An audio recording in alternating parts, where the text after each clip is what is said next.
Sabra, sijawahi kuwa msaliti kwako na siwezi kukusaliti, na wala sifikiri kukusaliti. Naomba unisamehe. Unasema hujawahi kunisaliti ilhali umesave namba ya mwanamke mwingine fundi bomba, na wewe mwanamke kajitambulisha kuwa wewe ni mume wake. Kwa nini unanifanyia hivi Abdul? Nimekosea nini mimi?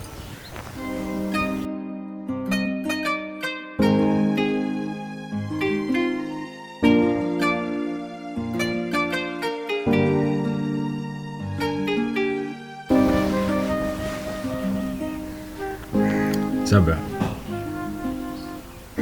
yule ni Flora. Na mara nyingi Flora amekuwa akinisumbua sana. Ananitumia message usiku na mchana. Kwa hiyo nikaamua nimsave vile ili wewe usije kaona. Kwa sababu yule ni rafiki yako. Mume wangu, nilikwambia maliza migogoro kati yangu mimi na Flora, kisha mwambie ukweli kwa mimi ni mke wako, ili kuzuia yanaendelea. Utaendelea kumficha mpaka lini?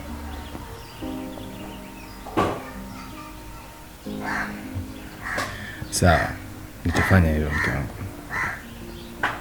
Umenisamehe? Nisamehe basi mama.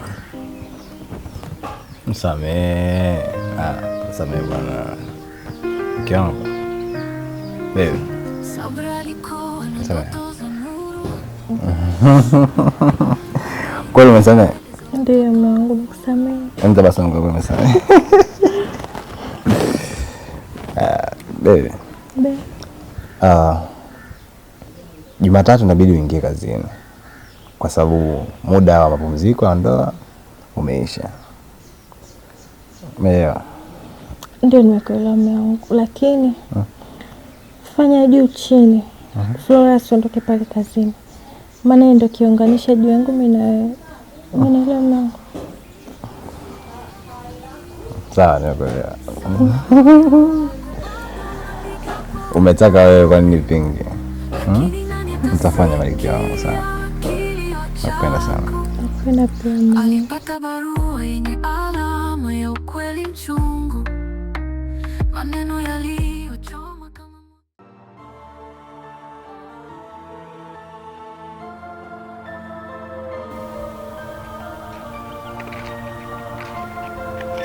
Karibu.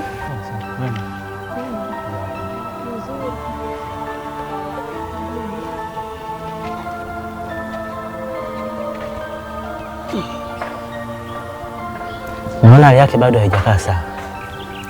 Bado haijakaa sawa kama unavyomuona. Kwa hiyo kuna mpango gani ambao unaendelea kwa sasa? Baba amehangaika sehemu tofauti tofauti kwa ajili ya matibabu, bado hajafanikiwa. Kote anamwambia waone ugonjwa.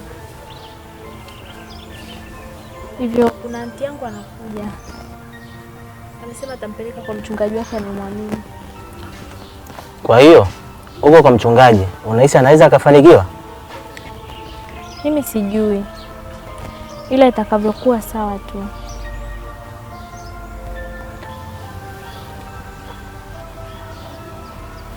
Unafikiri msaada gani anaweza nikawasaidia labda? Nafikiri tunahitaji msaada wa usafiri, maana kwa sasa baba yupo vizuri. Basi hilo halina shida kwa sababu namba zangu unazo. Itakavyokuwa wakati umefikia kumpeleka huko, naomba unipigie ili niweze kupatia usafiri. Sawa. Basi sawa. Mimi naomba niweze kwenda. Mbakie tu hapa. Matunda haya naweza kumpatia mgonjwa. Asante sana. Bye.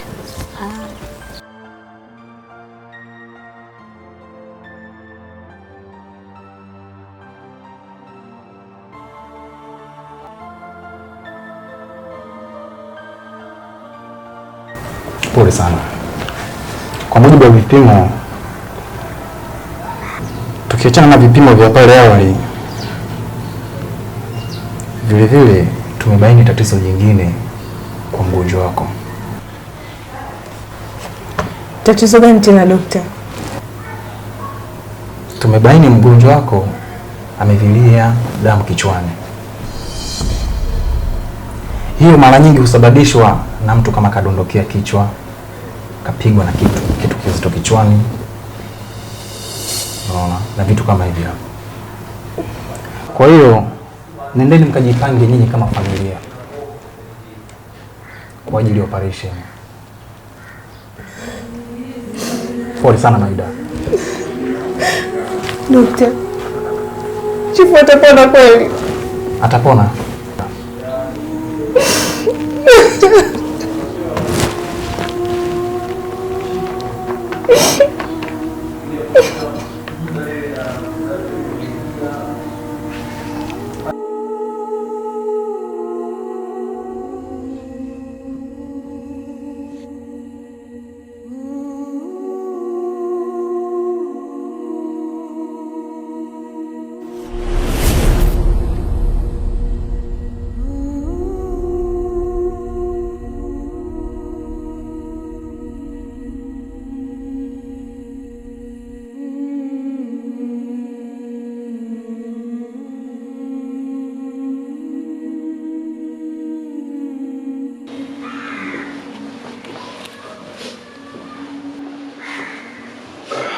Bwana Yesu asifiwe.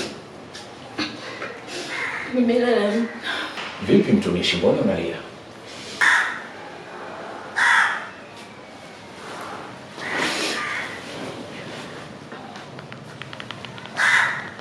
Mchungaji, huyu unayemwona hapa ni ndugu yangu, na mpaka unamwona katika hii hali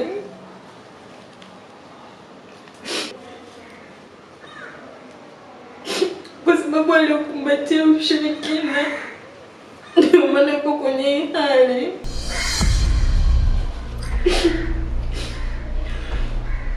Mchungaji, nakuomba msaidie ndugu yangu, naomba msaidie katika hali ya kawaida.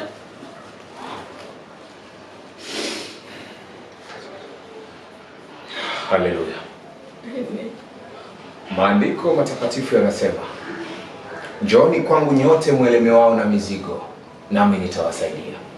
Na hayo sio maneno yangu, bali ni maneno kutoka katika Biblia takatifu. Kwa hiyo nikuondoe hofu, kwa sababu hakuna dhambi yoyote ambayo haiwezi kusameheka. Kwa sababu maandiko pia hakuishia pale. Pia yalisema kwamba samehe 7 mara 70. Kwa hiyo naamini hata kijana huyu anastahili pia msamaha. Kweli mchungaji,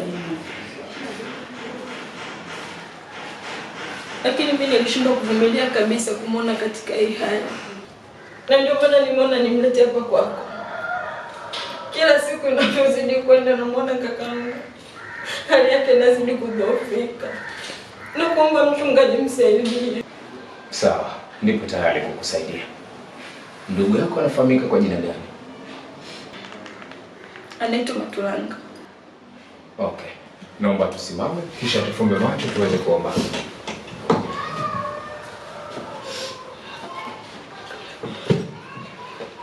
Baba, tunaomba kwa jina lako, tunaomba kwa ajili ya uzima wa huyu kijana. Naomba ukampe nguvu, ukampe nuru, uweze kumrejesha katika hali yake ya siku zote. Kijana huyu amepata mateso mengi, anahangaika, anahangaishwa na watu katika huu ulimwengu. Naomba ukamwatamie kijana huyu, aweze kurejea katika hali yake ya kawaida, aweze kurejea katika mahangaiko ya siku zote. Kijana huyu bado ni mdogo Baba, naomba utazame familia yake, naomba utazame afya yake. Angalia jinsi gani anavyoteseka, anashindwa kuingia katika mahangaiko ya siku zote kwa sababu ya vikwazo vya wanadamu. Naomba ukampe nguvu, ukampe nuru. Naomba ukavunje, ukaondoe kila aina ya roho mchafu, pepo mchafu, nguvu zote za giza ambazo zinamwandama kijana huyu. Navunja, nateketeza, nakemea, naangamiza in the name of Jesus Christ. I recommend this. Ewe Mungu wa Yakobo na Isaka, na kuomba wewe kwa sababu ni mwema. Hatuna kimbilio jingine zaidi yako Baba. Ninaomba kwa jina lako, naomba uende ukamwatamie kijana huyu, aweze kurejea katika hali yake ya siku zote in the name of Jesus Christ.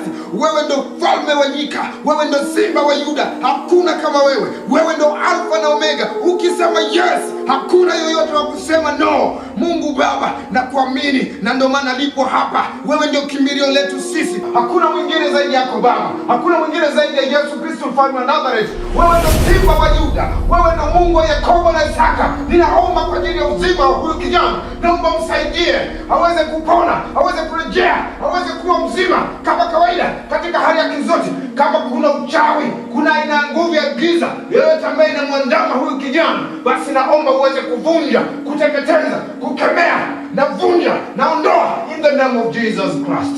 Amen. Amen. Hallelujah. Unastahili kuabudiwa. Unastahili wewe Yesu, unastahili kuabudiwa.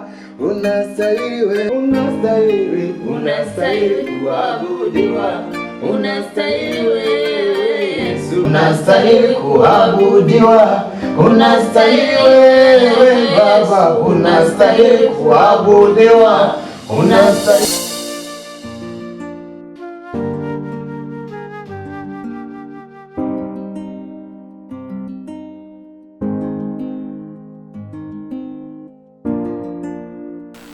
Vipi Maida, mbona umerudi hospitali? Daktari ameniambia nimwache mgonjwa apumzike. Hivyo nimekuja kumwandalia chakula. Daktari anasemaje kuhusu hali yake? Nini kinasababisha mpaka inampelekea kwa hivyo? Daktari amesema chifu ana msongo wa mawazo.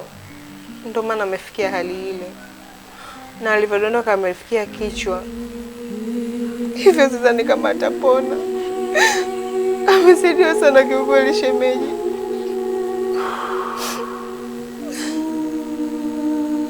Unajua kwa Mungu hakuna kitu ambacho kinashindikana. Haina haja ya kulia. Wacha mimi niende huko ninapokwenda, alafu tutakutana hospitali. Wewe andaa chakula, sawa? Usilie shemeji. Usilie sasa. Dogo.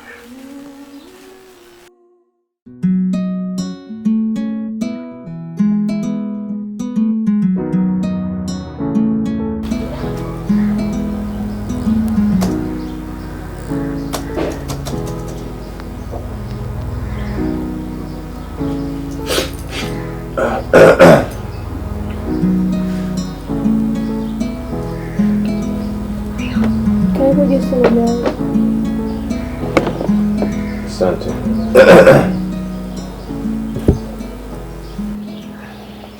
Samahani mume wangu. Kuna kitu naomba tuzungumze kidogo. Au kama utakuwa una kasi, naweza nikaacha tukazungumza hata baadaye. Hapana. Nakusikiliza. Sawa. Mume wangu. Mimi na yeye wana ndoa sasa. Ni lini utanipeleka kwenu ili wazazi wako wanifahamu?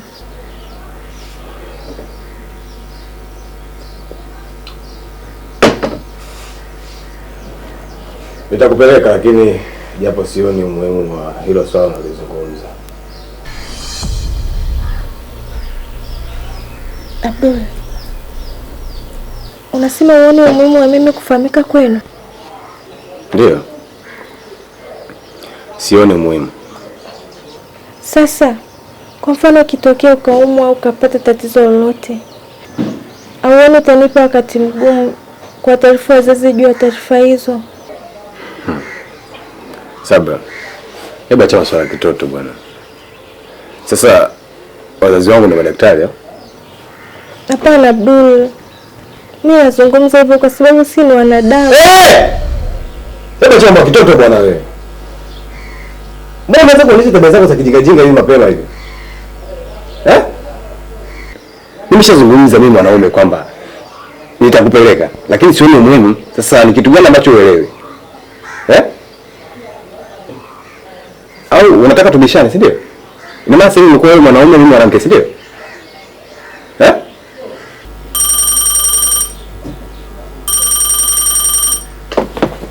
Abdul, nani anakupigia simu? Unaenda naye kuongea pembeni na unaogopa mimi mke wako. Sabra, ina maana nataka kila mtu nitakayezungumza naye nizungumze naye mbele yako, si ndio? Nisikilize kwa makini. Nimekuoa iwe mke wangu na sio kunichunguza, umeelewa? Naamini njia yangu imekuwa na majuto, majuto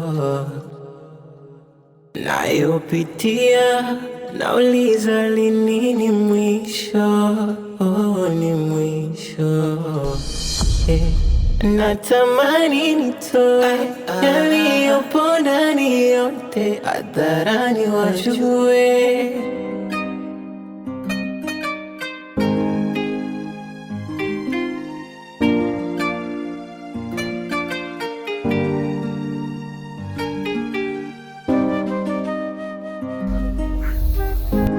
Niambie tu baba. Safi tu mpenzi wangu, mimi nimekuja kusikiliza wito wako. Mkangu, nimekuita hapa kwa jambo moja. Jambo gani hilo? Ni utaratibu wa familia yetu. Kabla tujaingia kwenye ndoa, inabidi tukacheki afya.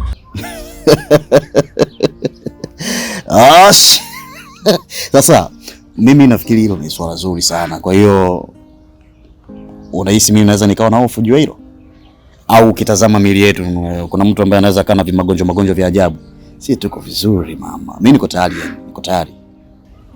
Mimi nimefurahi sana nitakupata mwanamke bora. Maana mwanamke bora anajali afya yake pamoja na za wengine pia.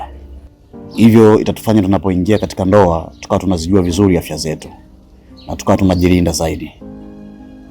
Na wewe ulikuwa unahisi labda hilo zoezi tulifanya lini? Wewe tu Mkango, ukilifanya hili swala kwa haraka utatufanya tuingie mapema kwenye ndoa. Mimi niko tayari hata sasa hivi. Na nafanya hivi kwa sababu yako, kwa sababu nakupenda sana. Samahani lakini usijisikie vibaya kukwambia hivyo. Usijali Anita. Shujaa mzuri ni yule ambaye anazijua faida za uoga. Nimefurahi sana. Uko sawa kabisa, wala usiogope. Nakupenda sana. Nakupenda pia.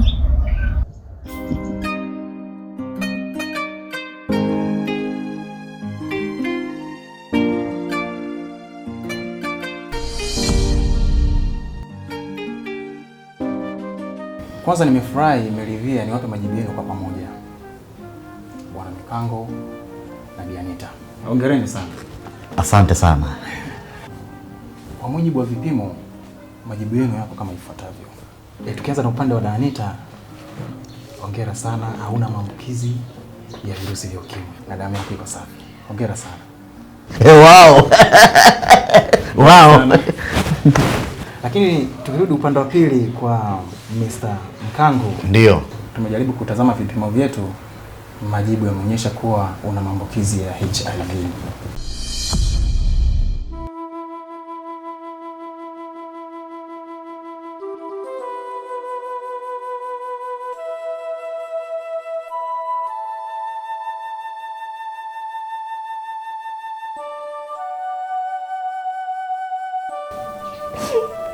Pole sana Chief.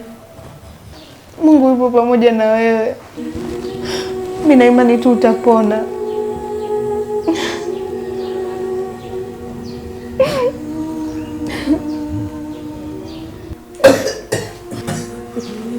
Pole. Chief. Chief. Chief. Doctor. Chief. Chief. Doctor. Doctor.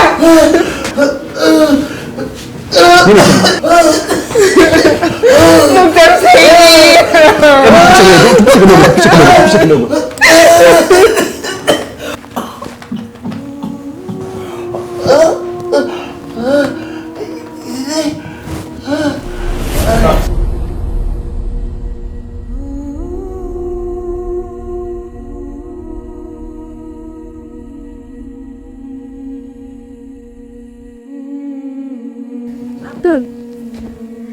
Samahani bro, unakomba na remote.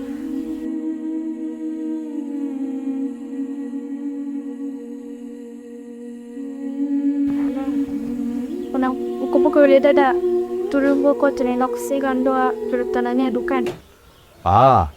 Yule dada Bonke. Namkumbuka. Sasa alitegesiwa na mgonjwa mlaji hospitali. Kwa hiyo aliniomba ili nikamwone. Wala. Mgonjwa yeye nani? Nani? Ni Chifu. Chifu.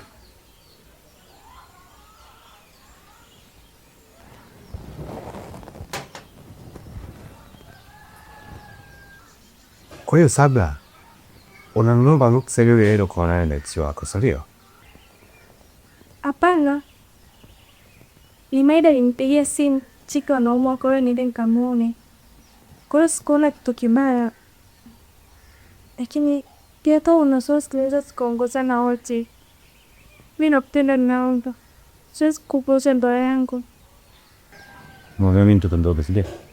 Hapana.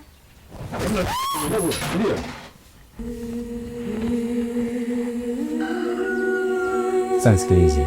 Kuanzia leo ni marufuku kutoka ndani ya nyumba hii. Na ukole kunienda ruksa kwenda kuonana na ex wako. Unaelewana?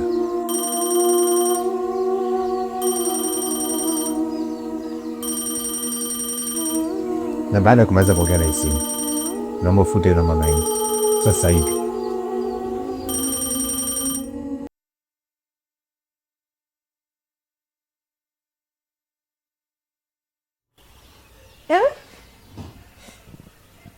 Amefariki?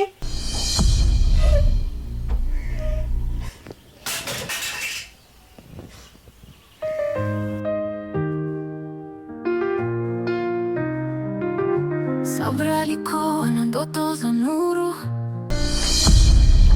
Idi Mbaraka, mashabiki zetu, niko hapa kwa ajili ya kuomba radhi juu ya utoaji wa episodi kwa kuchelewa. Kwa wale ambao wanatufuatilia, najua ilikuanzika kwa ajili tulikuwa tunachelewa kutoa episodi, ila kwa sasa nawaahidi kuanzia sasa hamtaona matatizo yoyote. Tutakuwa tunaachia kazi kwa wakati kwa sababu tushafanya marekebisho. Tunawapenda, asanteni, msiache kutufuatilia. Bye.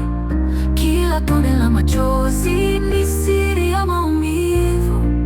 Sabra, moyo wako bado unapiga kwa upole, lakini nani atasikia kilio chako? Alipata barua yenye alama ya ukweli mchungu, maneno yaliyochoma kama moto moyoni. Marafiki wakakimbia, familia kanyamaza. Alibaki na